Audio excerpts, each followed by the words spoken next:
We need fresh energy, not tired old men like you. My name is Thomas. I am 62 years old, and I have been head of operations at Hollowgate Systems for 27 years. When Chad Donnelly said those words to me in the conference room, I did not argue. I did not raise my voice.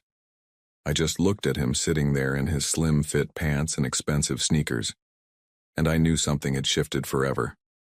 Chad was Victor Hanley's nephew. Victor owned Hollowgate Systems, a mid-sized manufacturing company in Springfield, Missouri. Victor had mentioned his nephew might be joining the company, but I never expected this. Chad walked into my office that Tuesday morning with 2 security guards and a cardboard box. "Consider this your early retirement," he said, grinning like he had just solved world hunger.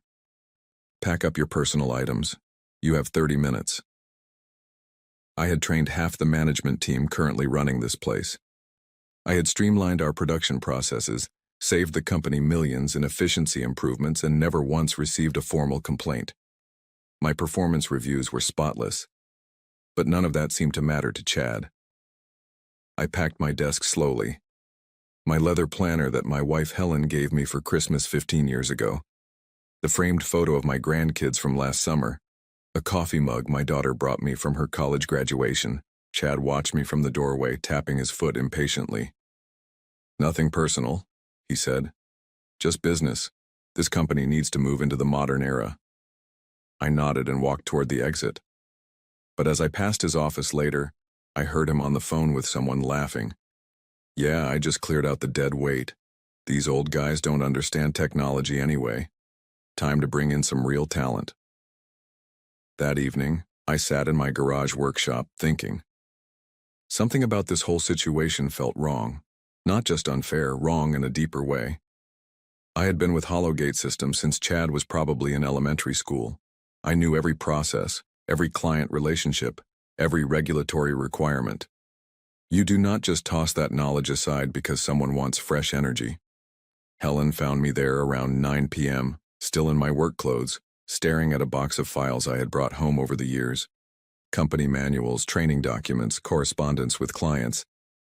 "What are you thinking about?" she asked. "Just trying to figure out what really happened today," I said. But deep down, I already knew this was bigger than just one fired employee. Chad had that look in his eyes, the look of someone who thought rules did not apply to him. I started at Hollowgate Systems in 1998, fresh out of a divorce and looking for stability. Victor Hanley hired me as a floor supervisor, and I worked my way up through dedication and competence. No shortcuts, no politics, just solid work. Victor was a good boss. Fair, straightforward, and he appreciated loyalty. When his first operations manager retired in 2005, Victor promoted me without hesitation. "Thomas," he said, "you understand this business better than anyone. The job is yours." Over the years, I became Victor's right hand. When we expanded into automotive parts manufacturing, I managed the transition. When we had quality control issues with a major client, I fixed them personally. When younger employees needed guidance, I provided it without complaint. My relationship with Victor was built on mutual respect. He trusted my judgment, and I delivered results. We rarely socialized outside work, but there was an understanding between us. I was not just an employee, I was part of what made Hollowgate Systems successful. Chad, on the other hand, was a mystery. Victor mentioned him occasionally over the past year. "My sister's boy is finishing his MBA," he would say. "Might bring him in to learn the business." I assumed that meant starting at the bottom, learning operations, understanding how things actually worked. I was wrong. Chad arrived 3 weeks ago with the title of Executive Vice President. No experience in manufacturing, no knowledge of our processes, no relationships with our clients. But he had ideas. Big ideas about disrupting traditional workflows and leveraging digital transformation. In our first meeting, he interrupted me twice while I was explaining our production schedule. "Thomas," he said, "I appreciate your institutional knowledge, but we need to think bigger, more aggressively." I started noticing small things after that. Chad would walk past my office without acknowledging me. He held meetings with department heads but did not invite me. When I tried to discuss upcoming client deadlines, he waved me off. Handle it however you think best, he said. But his tone suggested he was not really listening. Last Friday, I overheard him talking to Jennifer from Human Resources. We need to assess whether our current leadership structure is aligned with company objectives, he said. The words sounded rehearsed, like something from a business school textbook. That same day, I noticed he had been asking questions about employee files, ages, salaries, years of service. Jennifer looked uncomfortable when he requested access to personnel records for what he called strategic planning purposes. I should have seen it coming. The signs were there. But I trusted Victor, and I assumed family loyalty meant something. I assumed experience and competence still mattered. I was wrong about that too. The call came at 8 a.m. on Wednesday. Thomas, this is Victor. Can you come in early today? Chad wants to meet with you. Something in Victor's voice sounded off, strained, like he was reading from a script someone else had written. I arrived at 7:30 a.m. The parking lot was mostly empty except for Chad's red Tesla and Victor's pickup truck. When I walked into the building, Jennifer from Human Resources was already there, looking nervous. She avoided eye contact. Chad was waiting in the main conference room with two men I did not recognize, security guards based on their uniforms and the way they stood by the door. Thomas, please sit down, Chad said. His voice was different from our previous conversations, more formal, more distant. I sat down. Jennifer handed me a folder.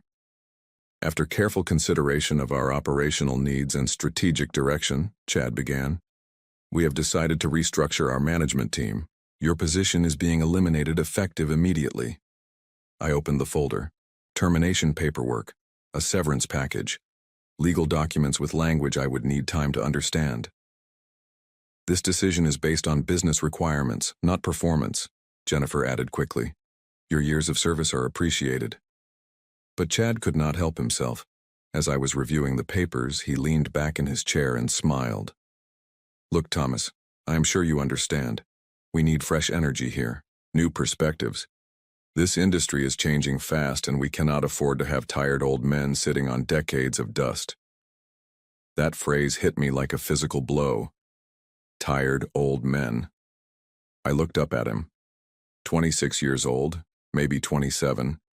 Expensive haircut, designer glasses, the kind of confidence that comes from never having to prove yourself.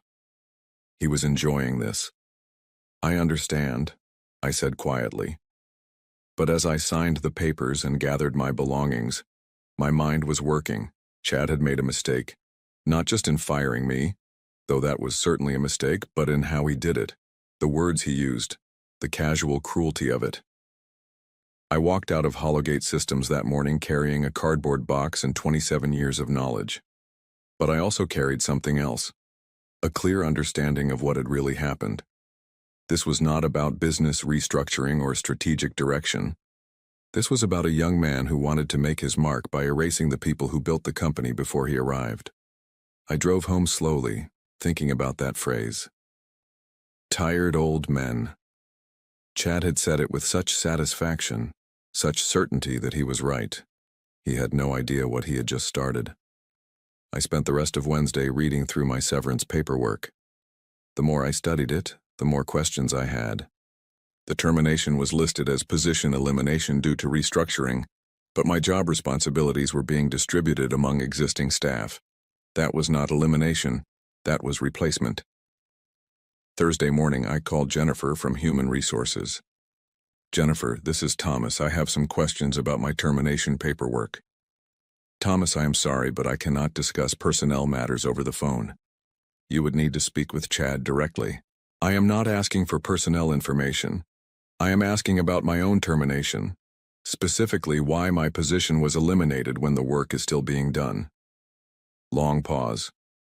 I really cannot help you with that. But her voice told me everything I needed to know. She was uncomfortable with what had happened. Friday morning, I drove to Hollowgate Systems and requested a meeting with Victor. The receptionist said he was busy, but I waited. After 2 hours, Victor finally agreed to see me. Thomas, I'm sorry about how things went down, he said. But Chad is family, and he has some innovative ideas for moving the company forward.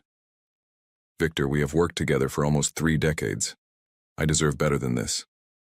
I know. But business is business. Chad thinks we need younger leadership to compete in the modern marketplace. There was something hollow in Victor's voice, like he was repeating words someone else had told him to say. Did Chad recommend firing me specifically? I asked. Victor looked away. The decision was made at the executive level. What executive level? Chad has been here 3 weeks. Thomas, I think it is best if we just move forward. Your severance package is generous. You can collect unemployment. Maybe this is a good time to actually retire. I left that meeting knowing I had lost more than a job. I had lost a relationship I thought meant something. That weekend I ran into Bill Patterson at the hardware store. Bill was 61 and had been our lead quality inspector for 15 years. He looked tired. Hey Thomas, heard what happened. I am sorry. Thanks, Bill. How are things at the plant? Bill glanced around, then lowered his voice. Not good. Chad called me into his office yesterday. Told me I need to modernize my approach or consider retirement. Said quality inspection needs fresh thinking. My stomach dropped. What did you tell him? I told him I would think about it. But Thomas, I cannot afford to retire yet. My wife's medical bills, the mortgage. I need this job for at least 5 more years. I drove home thinking about Bill. If Chad was targeting him too, this was not about my performance or attitude. This was systematic. Sunday evening, Helen and I were having dinner when my phone rang. The caller ID showed a number I did not recognize. Mr. Ridley? This is Harold Walsh. I was the night shift supervisor at Hollowgate until yesterday. Harold was 63, a steady, reliable man who had worked there for 20 years. Let me guess, I said. Chad eliminated your position. How did you know? Lucky guess. What reason did he give? Said night shift supervision could be handled by day shift management, more efficient. But Thomas, they still need someone there at night. The machines do not run themselves. After I hung up, I sat in my kitchen making a list. 3 men over 60, all terminated within 1 week, all with decades of experience, all replaced by either younger employees or elimination of their positions entirely. This was not coincidence. Monday morning, I called Harold and Bill. We agreed to meet at Murphy's Diner on Tuesday to compare notes. Murphy's Diner was a small place downtown where Hollowgate employees sometimes went for lunch, far enough from the plant that we could talk privately. Harold arrived first, looking older than I remembered. Bill came in 10 minutes later, carrying a manila folder. I brought copies of my termination paperwork, Bill said. Figured we might want to compare. We spread the documents across the table. The similarities were striking. All 3 terminations were listed as position elimination due to restructuring. All 3 cited changing business requirements. All 3 offered identical severance packages based on years of service. But there was something else. The paperwork was dated and signed on the same day, the Monday before any of us were actually fired. They planned this, Harold said quietly. All 3 of us, same day. I studied the signatures more carefully. Chad's signature was on all 3 documents. But there was another signature I recognized. Jennifer from Human Resources. Her handwriting looked shaky, uncertain. There is something else, Bill said. My buddy Kevin in maintenance told me Chad has been asking about other employees. Specifically, he wanted to know who else was over 55. How many people is that? I asked. Kevin thinks about 12 employees total, maybe 15. Harold pushed his coffee cup away. This is bigger than just us. That afternoon, I drove to the public library and used their computer to research employment law. What I found was illuminating. Age discrimination was illegal under federal law for employees over 40. But proving discrimination required evidence of systematic bias, not just individual complaints. The pattern was clear. 3 employees over 60, all terminated within a week, all with years of experience and good performance records. If Chad was targeting other older employees, this was exactly the kind of evidence that employment lawyers looked for. I made copies of our termination paperwork and drove home to think. That evening, Helen found me in the garage workshop again, surrounded by papers. "What are you working on?" she asked. "Building a case." "Against Chad?" "Against the company. Chad made a mistake. He got greedy. 3 of us at once was sloppy." Helen sat down on my workbench stool. "What are you going to do?" "I'm going to call some lawyers. See if anyone is interested in an age discrimination case." "Thomas, are you sure about this? Victor has been good to you over the years." "Victor had a chance to make this right. He chose Chad instead." I spent Wednesday morning making calls. The first 3 lawyers I contacted were not interested. Age discrimination cases were difficult to prove, they said. Too much risk for uncertain outcomes. The 4th lawyer was different. "Mr. Ridley, my name is Patricia Coleman. I specialize in employment discrimination cases. Can you tell me more about your situation?" I explained everything. The 3 terminations, the identical paperwork, Chad's comments about tired old men and fresh energy. "Did anyone witness those comments?" she asked. "Jennifer from Human Resources was in the room when he said it to me. The security guards, too." "Mr. Ridley, I would like to meet with you and the other terminated employees. This sounds like a pattern worth investigating." After I hung up, I called Harold and Bill. "Gentlemen," I said, "we have a lawyer." Patricia Coleman's office was in downtown Springfield, on the 3rd floor of an old brick building. She was younger than I expected, maybe 45, with gray hair and sharp eyes that missed nothing. Harold, Bill, and I sat across from her desk while she reviewed our termination paperwork. She made notes in a legal pad, occasionally asking questions about dates and procedures. "Gentlemen, you have a strong case," she said finally. 3 employees over 60, terminated within days of each other with identical documentation prepared in advance. And Mr. Ridley, those comments about tired old men constitute direct evidence of age bias. "What do we need to do?" Bill asked. "First, we file complaints with the Equal Employment Opportunity Commission. That is required before we can file a federal lawsuit. Second, we gather more evidence. If Chad is targeting other older employees, we need to document that pattern." Patricia handed us each a business card. "Do not discuss this case with anyone at Hollowgate Systems. Do not post about it on social media. If anyone from the company contacts you, refer them to me." Over the next 2 weeks, word got out quietly. Kevin from maintenance called Bill to let him know that 2 more older employees had been terminated. Susan Rivers from accounting, who was 58, and Frank Morrison from shipping, who was 61. Both terminations followed the same pattern. Position elimination due to restructuring, identical severance packages, paperwork dated before the actual firing. Patricia was interested in Susan and Frank, but we needed more evidence of Chad's intent. That evidence came from an unexpected source. Jennifer from Human Resources called me on a Thursday evening. "Thomas, I need to talk to someone. Are you free tomorrow for coffee?" We met at a small cafe near her neighborhood. Jennifer looked tired and stressed. "I cannot keep doing this," she said. "What Chad is asking me to do, it is wrong." "What is he asking you to do?" "He gave me a list of employees to review, all of them over 55. He wants me to find performance issues, attendance problems, anything that could justify termination." She pulled a folded paper from her purse. "I made a copy before I turned in my resignation this morning." The list had 17 names, all employees over 55 with notes about their salaries, years of service, and potential replacement costs. At the bottom, Chad had written, "Priority targets for Q2 restructuring. Jennifer, would you be willing to talk to my lawyer about this?" "I already called her. We have a meeting set up for Monday." That weekend, I got another unexpected call, this time from Victor. "Thomas, I need to ask you something. Have you been talking to lawyers?" "Why do you ask?" "Chad is worried about potential legal issues. He wants to know if any of the terminated employees are causing problems." "Victor, I think you need to have a serious conversation with your nephew about employment law."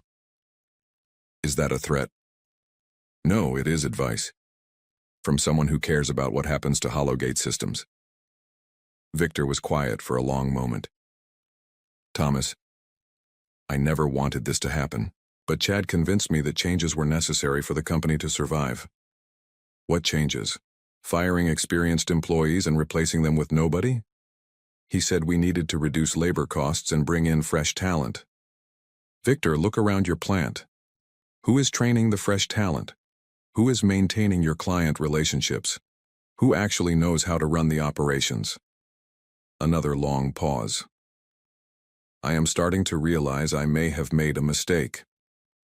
It is not too late to fix it. It might be, Victor said quietly. Chad has been making decisions without consulting me. I am not sure I have as much control as I thought. After that conversation, I knew Patricia was right. We had more than a strong case. We had a company in crisis and a young executive who thought he was untouchable. Time to prove him wrong. The lawsuit hit Hollowgate Systems on a Tuesday morning in March. Patricia filed the federal complaint with 5 plaintiffs: Harold, Bill, Susan, Frank, and me. By noon, local news trucks were parked outside the plant. Chad called an emergency meeting with all employees. I heard about it from Kevin, who still worked there. Thomas, you should have seen his face, Kevin said. White as a sheet. He kept talking about disgruntled former employees and frivolous lawsuits, but nobody was buying it. The real blow came when Jennifer testified at her deposition. Patricia had scheduled it for Thursday morning at the courthouse. Chad's lawyers tried to claim her testimony was irrelevant, but she had documentation. The list of targeted employees, email chains discussing age optimization strategies, even a recording from her phone where Chad explicitly said older workers were dead weight dragging down productivity. Friday afternoon, Victor called me. Thomas, I need to ask you something. If I made Chad resign and offered everyone their jobs back, would you consider dropping the lawsuit? Victor, it is not just about getting our jobs back anymore. Chad violated federal law. That has consequences. I know.